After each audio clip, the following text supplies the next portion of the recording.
අයිබෝවන් ඔයාලා හැමෝම පිළිගන්න අසාදරයෙන් මගේ YouTube channel එකට Music Life with Kassa. අද මම මේ වීඩියෝ එකෙන් කියලා දෙන්න යන්නේ ඔයාලට පොඩි finger exercise එකක්. ඒ වගේම මගේ මුල්ම වීඩියෝ එක ඔයාලා බලන්න නැති කියලා මම විශ්වාස කරනවා. ඒකෙන් මම කියලා දුන්නේ ගිටාරයක් ගන්නකොට මොනවද බලන්න මූලික කරුණු කියලා. මේ වීඩියෝ එක බලලා නැත්නම් අදම බලන්න. ඒක ඔයාලට උදව් වෙයි කියලා මම හිතනවා. එහෙනම් අපි යමු lesson එකට.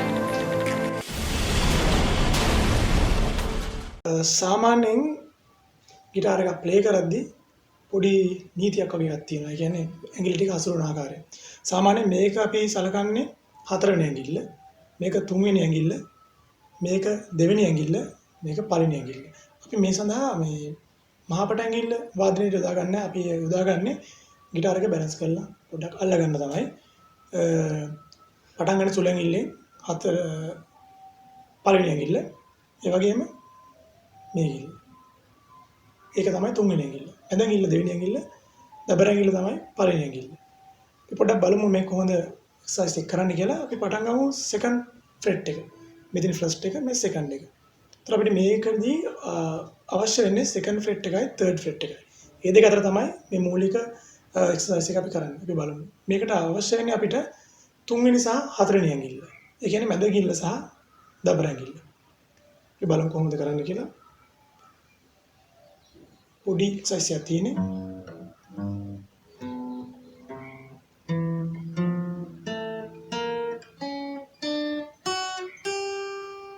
වලට පේන්නේ නැති හරිම සරලයි. මාරු වෙවි තමයි යන්නේ මේ සෙකන්ඩ් ෆ්‍රෙට් එක තර්ඩ් ෆ්‍රෙට් එක අතර මේ ඇඟිලි දෙක.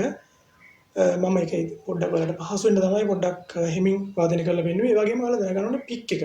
පික් එක භාවිත කරද්දී පික් එකෙන් ප්ලේ කරද්දී දෙපැත්තට තමයි ප්ලේ කරන්න ඕනේ. මෙන්න මේ ආකාරයට.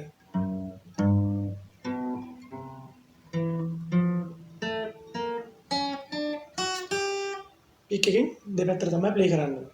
හරි අපි ආයෙ පාරක් බලමු පොඩ්ඩක්.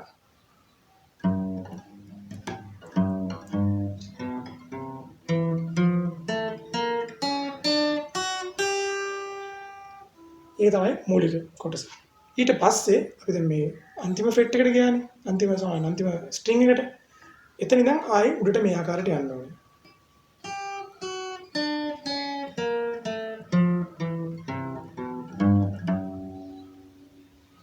ඒක තමයි මුල්ම එක්සර්සයිස් එක. මම ඔයාලට පොඩ්ඩක් ගහලා පෙන්නනවා ආයෙ පාරක්.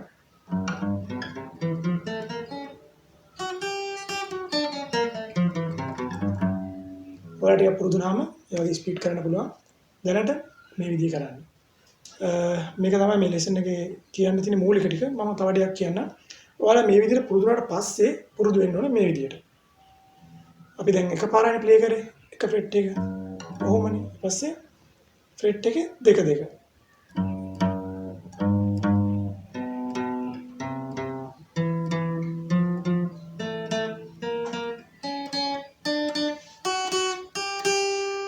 එන්නේ විදියට. මම හිතනවා ඔයාලට දැනගන්න පුළුවන් ඇති කියලා පැහැදිලිව.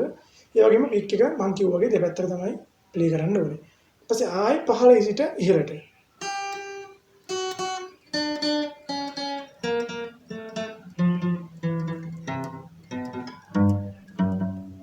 අන්න ඒ විදියට. මේක ඇත්තට අමාරු එකක් නෙමෙයි. ලේසි එක්සර්සයිස් එකක්.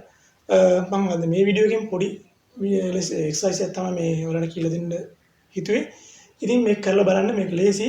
ඔයාලට ඇඟිලි ටික හුරු වෙන්න පුළුවන්. ඒ වගේම මගේ YouTube channel එකට subscribe කරලා නැත්නම් subscribe කරන්න. ඒ වගේම මගේ fan page එක තියෙනවා Facebook. ඒකටත් like කරන්න. මම හිතනවා ඔයාලා දිගටම මයිත් එක එකතු වෙලා ඉඳී කියලා. එහෙනම් සමු ගන්නවා. නැවත අලුත් වීඩියෝ තුලින් හමු වෙමු.